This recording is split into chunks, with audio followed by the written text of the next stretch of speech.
Open our eyes, Lord. We want to see Jesus, to reach out and touch Him, and say that we love Him. Open our ears, Lord, and help us to listen. Open our eyes, Lord. We want to see Jesus. Amen.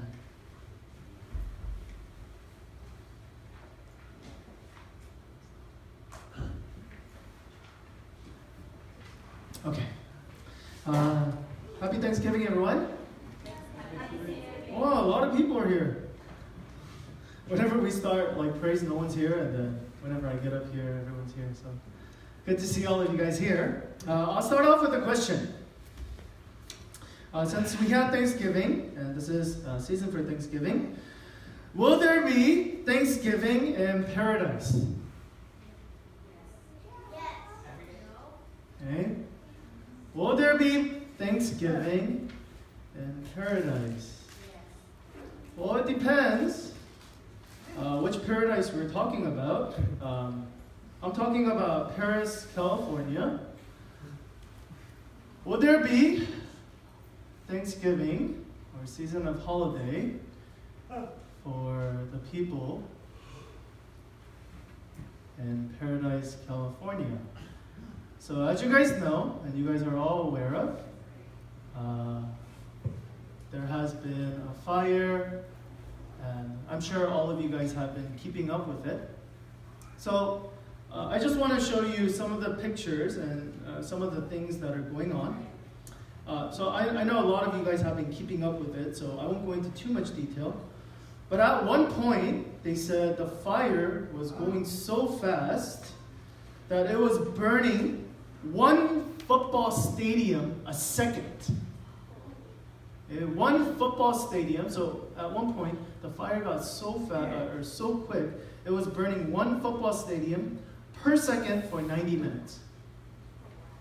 Right? So that was at which speed? So they actually calculated that if the fire was going in a straight line, it would have been going at 204 miles per hour. Wow. Okay? You cannot outrun that. Even with a car, you cannot outrun that. You get consumed by that. And so, and that is exactly what had happened in Paradise. Many people lost their homes. As far as I know, the last update I got, 84 people died.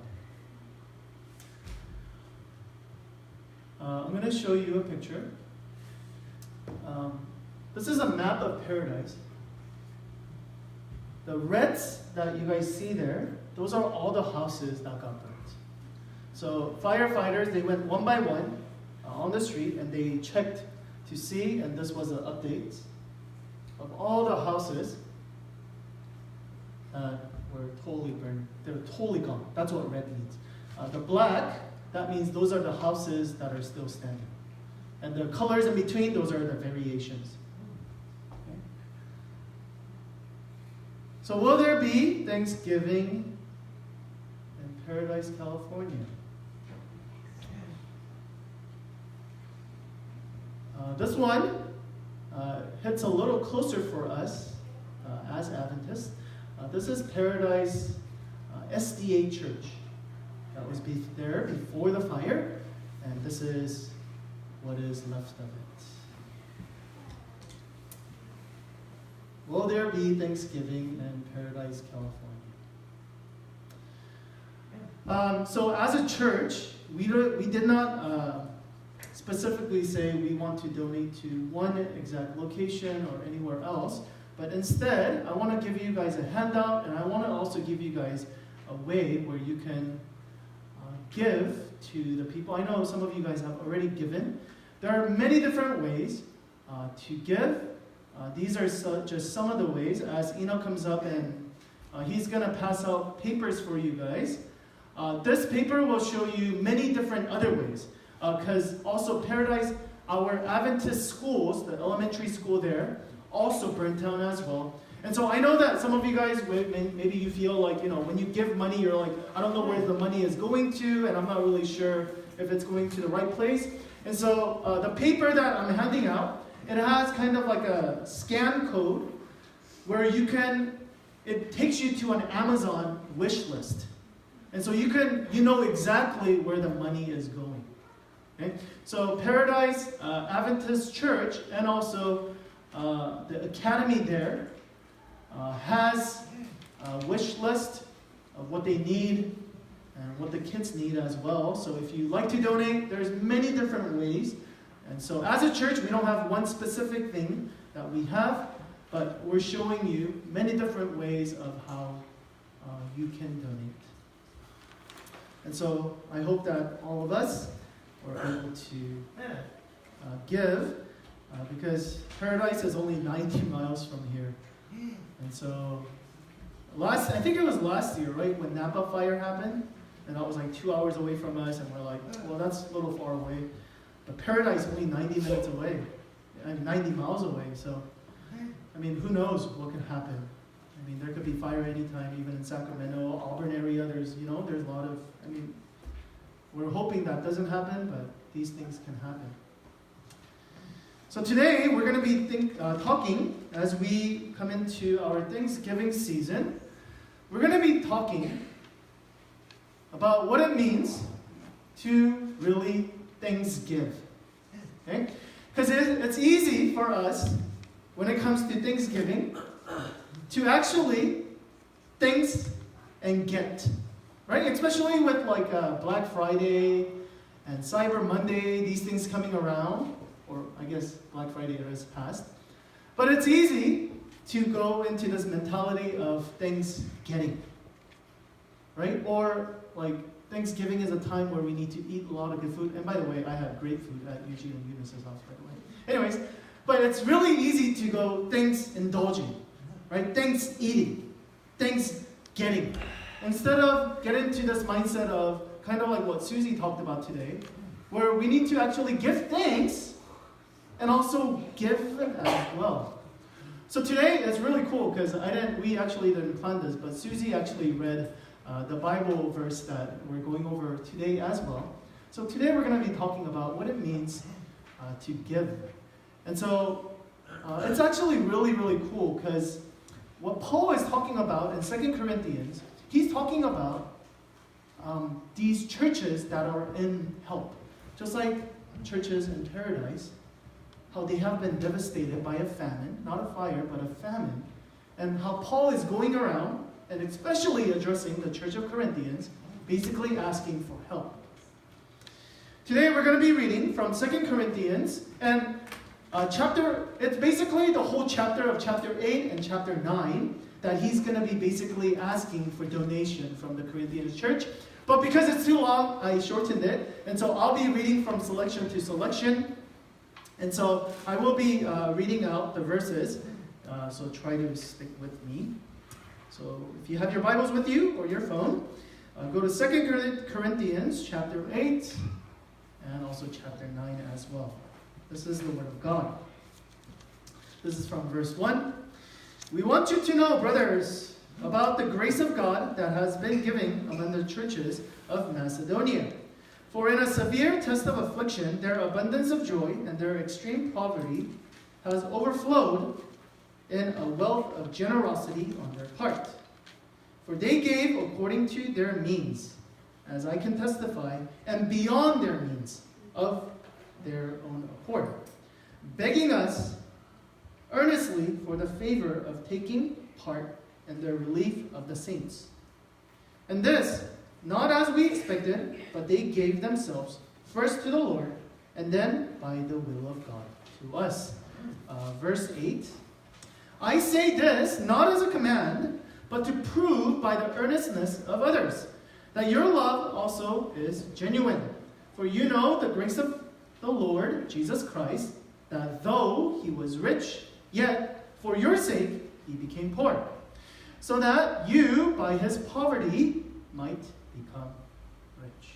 Verse 13, for I do not mean that others should be eased and you burdened, but that as a matter of fairness, your abundance at the present time should supply their need, so that their abundance may supply your need, that there may be fairness. As it is written, whoever gathered much had nothing left over, and whoever gathered little had no lack. Going to chapter 9, and I will be reading from verse 6.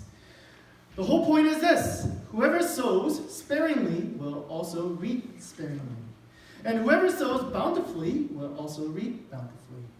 Each one must give as he has decided in his heart, not reluctantly nor under compulsion. For God loves a cheerful giver.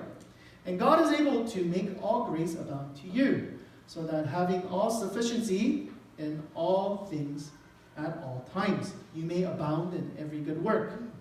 Verse 9, as it is written, he has distributed freely, he has given to poor, his righteousness endures forever and ever.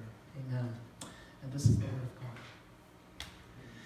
So let me just give you a background. We get some of this hint right away in 2 Corinthians. But we see that Paul is going around and he's collecting donations from different churches. Okay? The reason why he's doing that is because in Jerusalem, there is a famine. And that has devastated all the Christians in Judea. Now, Corinthians, these are people who are rich. But they're also mostly Gentiles. Gentiles meaning non-Jewish. And for the people who are in Jerusalem, who are devastated, right, by the famine, most of these people, they're poor, they're Jewish people. Okay? This is the background. And this is what he's saying. He's saying, hey, we need to help those people. So there's several things that he talks about. The first thing that he addresses over and over and over again throughout chapter 8 and chapter 9 is number 1, the condition of giving. What do I mean by that? Or what I mean is condition of our heart when we give. Over and over again, we see this expression that we see throughout these verses. I'll give you some of them. For they gave, and they meaning the Macedonians, so he's giving an example of another church that gave. They gave according to their own accord. So they didn't give because they guilted them to give. Right? They gave because they wanted to give, these Macedonians. We see in verse 8, he also says, this is not a command. This is not what I'm trying to tell you. Come and tell you, this is what you need to do as Christian. It does not say that. But instead, it does not say this is a command, but do this out of your own heart. And also it says, not reluctantly, nor under compulsion. Again, this is not something that you need to do. Again, as he's going around asking for money, he's not saying, hey, this is not a command. This is not what you have to do as Christian. But if you would like to give, okay, God loves a cheerful heart. Now, why does he continue to talk about this idea of this motivation behind giving? It is because when it comes to, it's really interesting, because imagine this. Imagine Paul saying, I don't command you not to lie. Or I don't command you, okay, to commit adultery.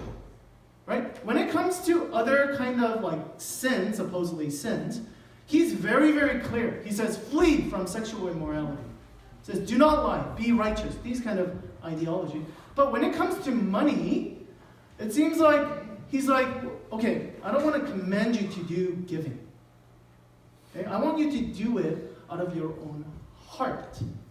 It's really interesting. He doesn't say that when it comes to, right, like lying or other commands. Like he doesn't say, okay, you should not lie from your heart. Or you should not commit adultery from your heart. He doesn't say that.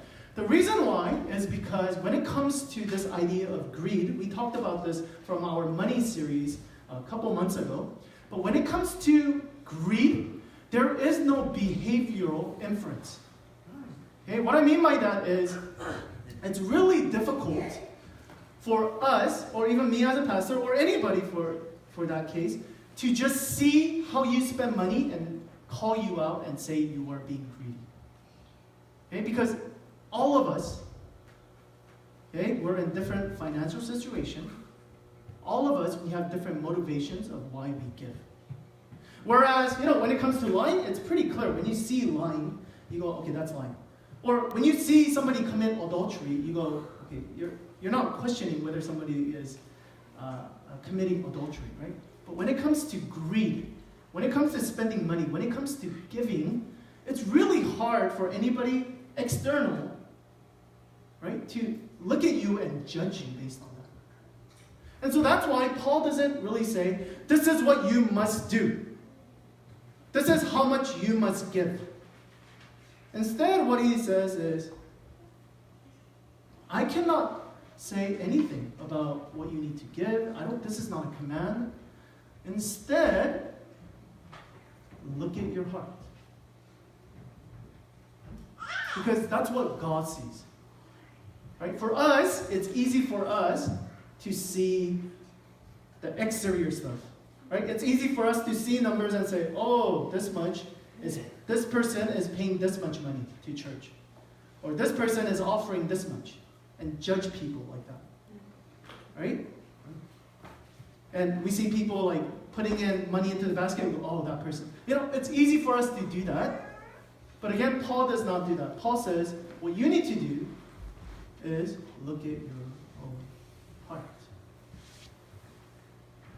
Because when it comes to money, when it comes to greed, it's really the matter of heart. And so he says, what you need to do is give out of joy. Jesus gives an example of this in Luke 11. Do you guys remember this? He's basically lashing out against the Pharisees. He says, woe to you Pharisees, for you tithe mint, rue, and every herb, and neglect justice and love of God. These you ought to have done without neglecting the others. So, again, it's really interesting because on the outside, these Pharisees, they're doing the right thing, action-wise.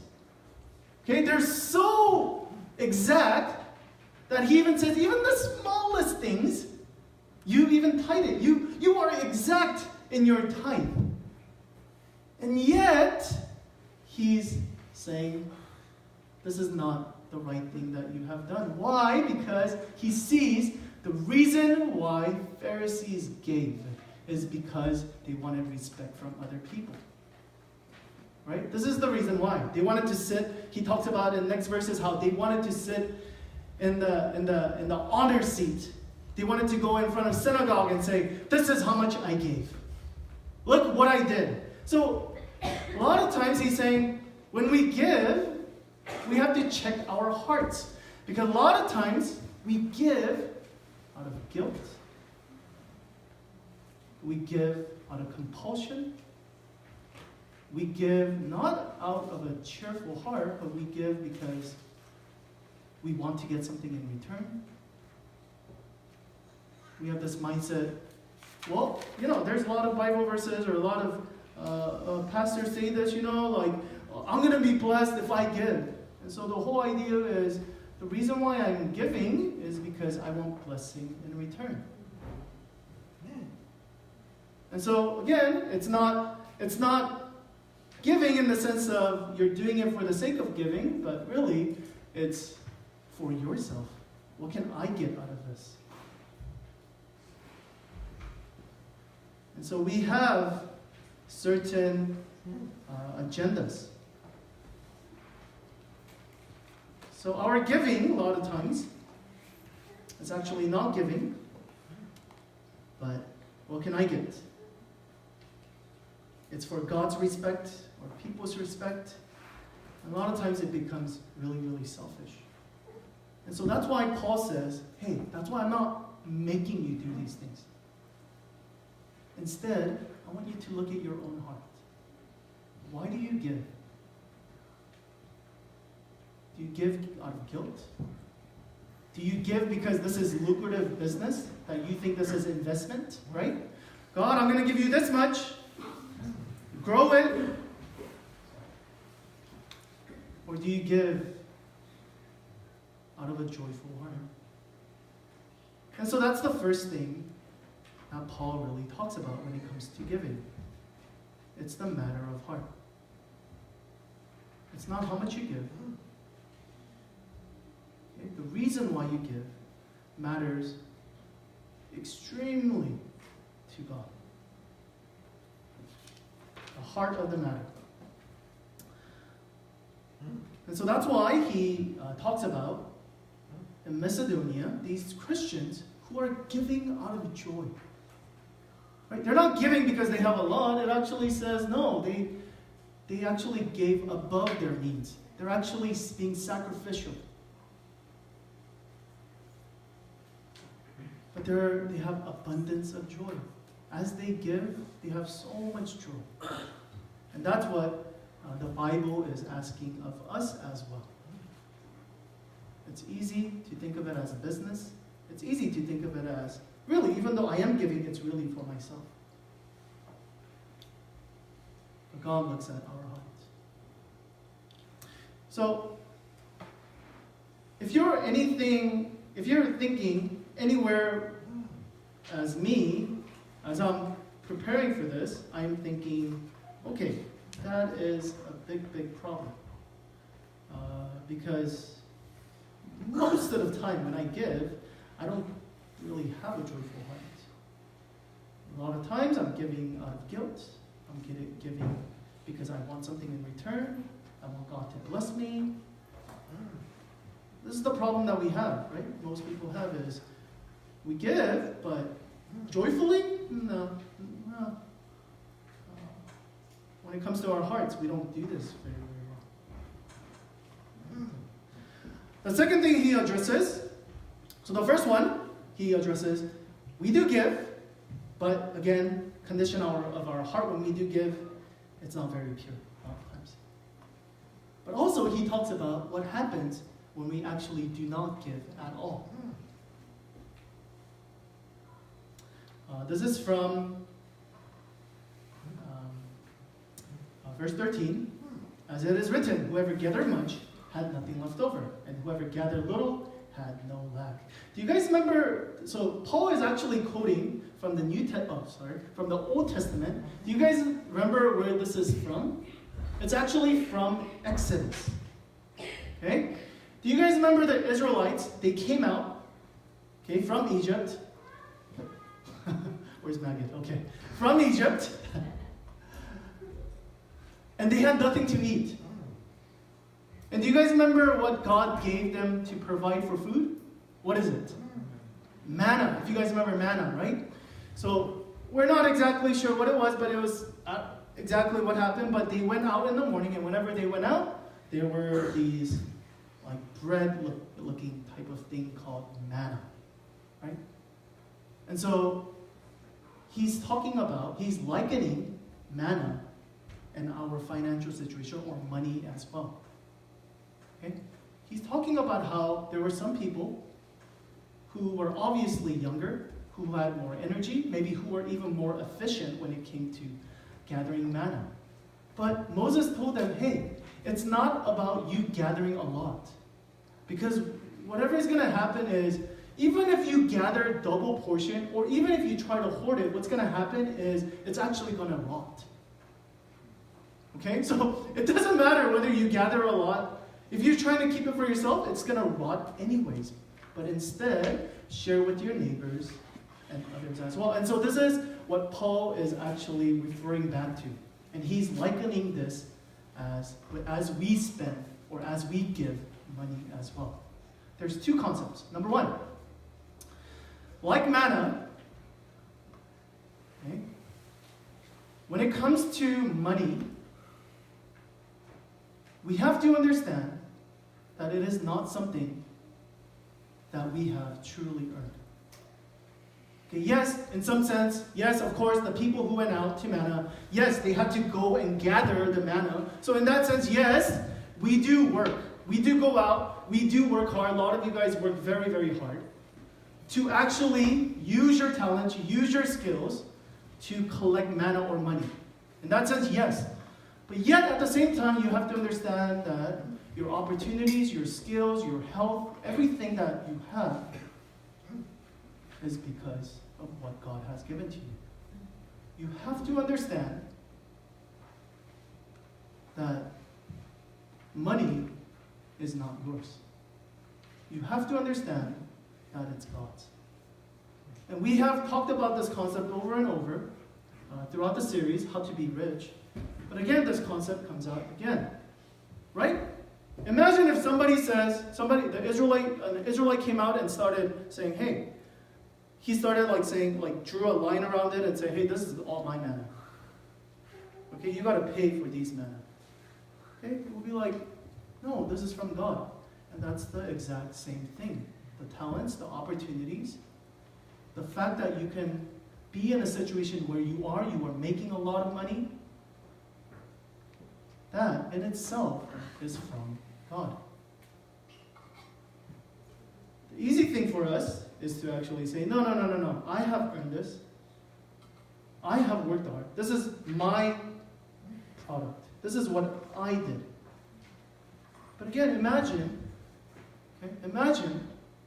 your same situation, but you growing up in the 15th century in Korea, South Korea. Okay? Even with all your talent, no matter how hard you work, you're not going to be earning this type of money that you do have right now. So our opportunities, our talents, our gifts that we do have, the fact that we have health, the fact that we have limbs, the fact that we have cognitive ability to even listen to a sermon, all of these things are from God. Second thing is this idea that there were these people that still refused to obey Moses, and they still tried to hoard the food, right? Because for them, they're thinking, what if I don't have enough? What if I don't last this week? What if God decides to just stop his blessing? And so instead, because of fear, these people are trying to hold everything in. And what happened? The manna started rotting. It became poisonous. And that's the second concept when it comes to money. Is again, we talked about why people don't give. We talked about how it's not that people are not generous or that people don't want to give. It's because of fear. It's because we think, if I don't have my savings, what's going to happen to me? If I don't have this investment, then what's going to happen? If I don't have this money left over, if I give this much, then how about my family?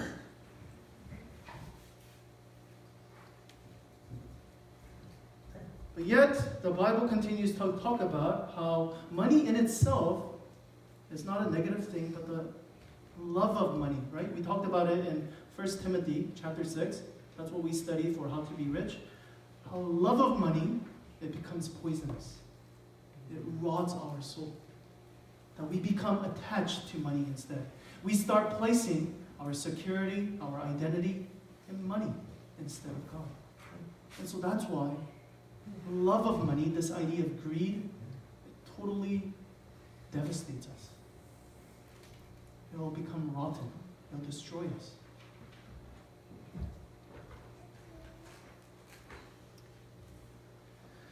So what happens? We understand that,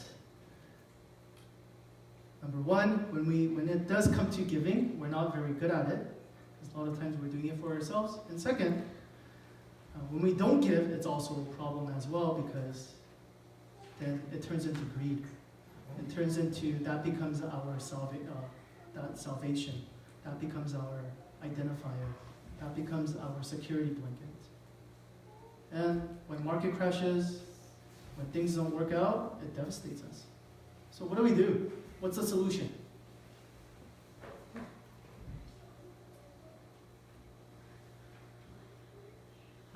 He points us to a couple of things, but I'll talk about this.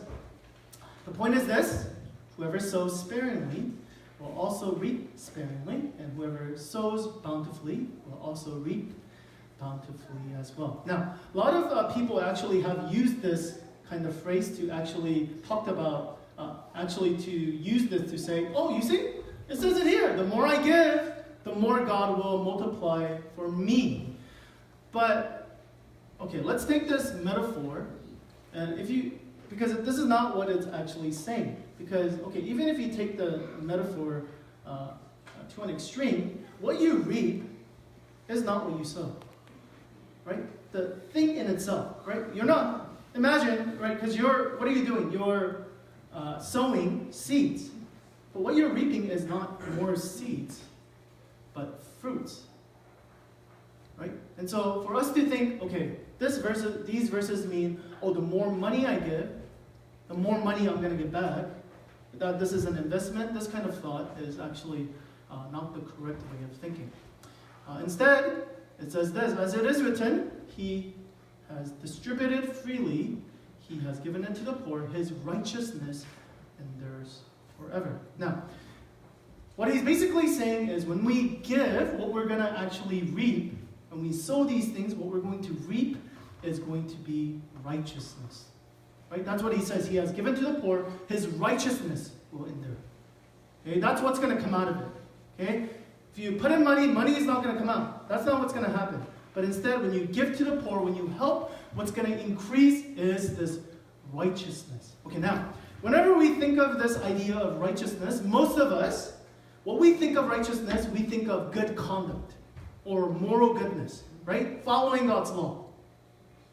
Right? So this must mean if I give to the poor, then all of a sudden God's going to think that I'm a righteous person, that I'm a good person, that I'm morally good. And that's actually not the case either. Because how the Hebrew word, how they use this word righteousness is a little bit different than how we perceive the word righteousness. The Hebrew word, it's essentially how Old Testament uses this word righteousness is right relationships. Okay? What happens is right relationships. Not this just obeying the rule, do the right thing and do the wrong, not that, but right relationship. What it means by that is not only right relationships when it comes to me and God, absolutely yes, but when it comes to me and my neighbors. Okay? This is what happens. What is he talking about?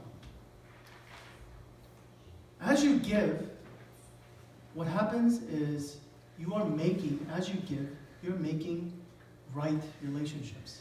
Because what happens in this world, if you look at any of the news, okay, most of the disasters, most of the negative things that are happening in this world is because of human selfishness. Okay? It is because of human selfishness that we rather, instead of giving, we rather hoard, we rather keep. And because of that, we have epidemics, we have hunger, we have famine, we have all of these things basically happening. If you narrow it down, it comes to self-centeredness. And so what God is talking about really here is as you are giving, what happens is you are actually making right relationships. Right? Where you are actually seeing God's righteousness or God's right relationships happening here on earth. Because what we normally think is, okay, yes, there's so much people in need now, but in heaven, there's not going to be hungry people. There's not going to be people who are crying anymore, no more death. And we're looking forward just to heaven. But what God is actually saying is, Christians, he's saying, hey, we can glimpse heaven right now. We can make right relationships right now. By giving to the poor, by helping our brothers and sisters who are in need, we can actually see glimpses of God's kingdom here on earth today. I mean, you guys saw that video. The video of, maybe some of you guys who are not here yet, but Susie showed us this video of this man who is a owner of a motel, and he saw all these people in need. And again, the easier thing would have been, oh shoot, all these people need housing. I have a motel. Raise up the price. I'm gonna, right? That's the financial smart thing to do. But instead, he does the total opposite, and that's why he's on news. Because people look at that and they go, why would you do that? And Susie said, this is what's so beautiful. That's what's heartwarming, right? Because we see something like that and we go, man, he's showing us what glimpse of heaven will look like. Where it's not about how much can I hoard? How much can I keep for myself? How can I just be happy? But he's showing us this glimpse of heaven where he has resources, so he's abundantly sharing it with people. And because of that, other people, and that's the beauty of generosity, right? When you see generosity, it begets generosity. And so the beautiful thing is, because of that, more and more people are saying, I want to give. And they're able to break out of their selfishness. And so this is what Paul is essentially saying. He's saying the way we get out of our selfishness, the way we can stop hoarding ourselves, because that's the natural thing. As sinners, that's what we want to do. But if we realize by giving that we can experience God's kingdom here, and there will be righteousness that endures forever. Why endures forever? Because it starts here and it will last until eternity.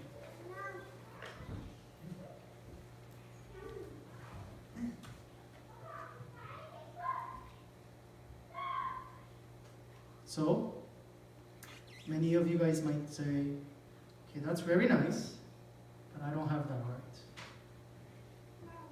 I don't have that generosity. That's exactly what I was going through when I was preparing this. I have no joy when I give. I begrudgingly maybe give. But don't stop. Don't walk away. What we need to do, and what Paul points us to, as he always does, is he points us to Jesus. He says, for you know the grace of our Lord Jesus Christ, that though he was rich, yet for your sake he became poor, so that by his poverty you might become rich. And really, this is the answer to our selfishness. Let me just tell you now. We can force ourselves to give. I can give you guys a sermon where I can guilt you into giving. I can inspire you to give. But to be a joyful giver, that's something that no human, even you yourself, you cannot do. It's humanly impossible. You cannot just say, okay, I'm gonna give, but I'm gonna be like force. We just can't do that. And so, what does Paul suggest for us? He says, look to Jesus. What happens when we see Jesus? Do we see Jesus lifted up and high? And no. What we see is Jesus who becomes poor for us. Who gave everything away.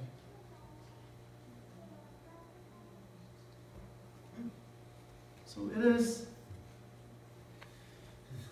by looking at the cross, by looking at what Jesus has done, that we're able to have gratitude. Right? Not fear. Because, like I said, it is fear that keeps us away from giving.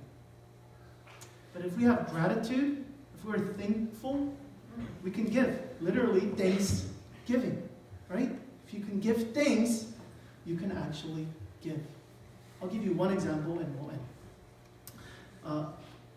Last week, I had some guests come over. And she actually told me when she went back home that she was very grateful for the reception that she got, not only from our family, but even from church family as well. And she said she was so full of love that normally, when she would just drive by homeless people, she wouldn't stop. But for some reason, because of abundance of love that she received being here, she actually stopped and gave that person something. So again, it's this idea of gratitude. It's gratitude that makes us generous. It is gratitude that makes us a joyful giver. Are you thinking about what you don't have? Are you thinking about what you can lose? Are you thinking about how you missed out on the Black Friday deal? Are you thinking about what you're going to lose? You're not going to be a joyful giver. But as we think about Jesus and what He has given, may that stir your heart to joyfully give. Let's go into time of reflection.